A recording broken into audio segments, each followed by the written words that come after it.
नमस्कार। खूंटी खूंटी एक ऐसी चीज़ है जो कि हमारी ज़िंदगी में हमारे हर पहलू में काम आती है। खूंटी गड़ी हुई कहीं पे है, हम कार्य कहीं कर रहे हैं तो हमारा 100% उस कार्य में नहीं हो सकता। मिसाल के तौर पर मैं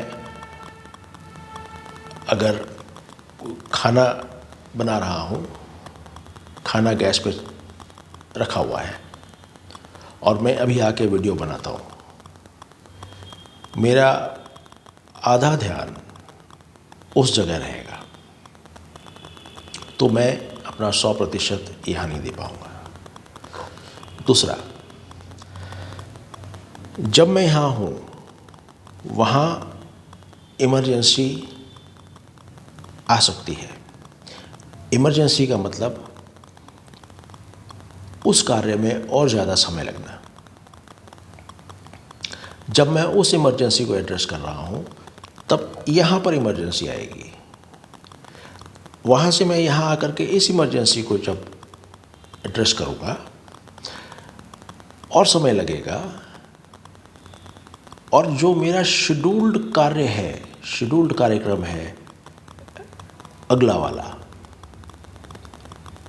आगे का जो एंगेजमेंट है, उस एंगेजमेंट को या तो मैं शिफ्ट करूँगा या कैंसिल करूँगा या कुछ और रास्ता निकालूँगा। कहने का अर्थ हुआ कि खूंटी जब गड़ी हुई होती है तो और हमारी कमांड में नहीं है तो हम कभी भी उस जगह नहीं हो सकते जहां हम फिजिकली हैं। एक बार एक डिवोटी ने पापा जी को बोला कि मैं आत्म साक्षात्कार करना चाहता हूँ, कृपया मेरी मदद करें और मेरे पास समय है, ज़्यादा नहीं है, मैं अभी वापस से अपने देश जा रहा हूँ। शाम की गाड़ी थी। पापा जी ने कहा कि आत्म साक्षात्कार एक चुटकी में ऐसे हो सकता है, संभव है,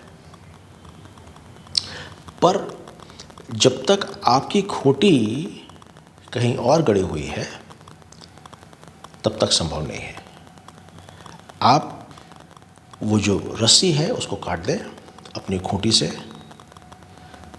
तब आप आत्म साक्षात्कार के लिए एक फिट कैंडिडेट होंगे।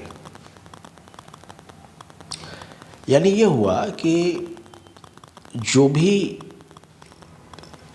हम कर रहे हैं, जहाँ पे भी हैं, हमारा 100% उस जगह होना अनिवार्य है।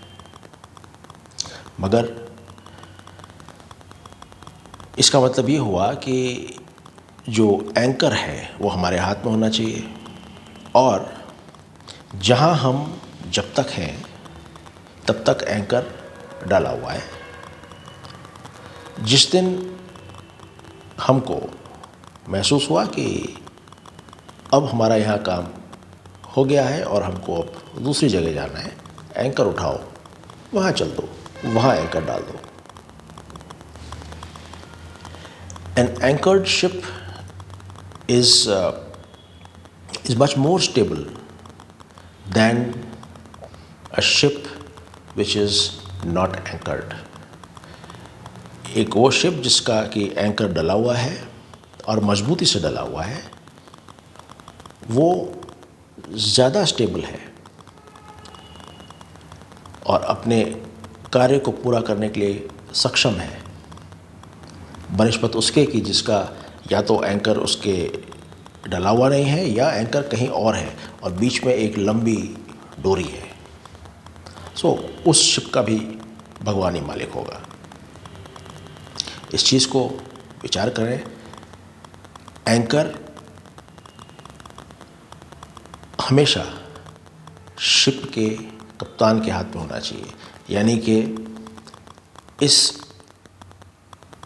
शरीर की जो कप्तान है, इस शरीर को जो ड्राइव करने वाला है, उसके पास होना चाहिए।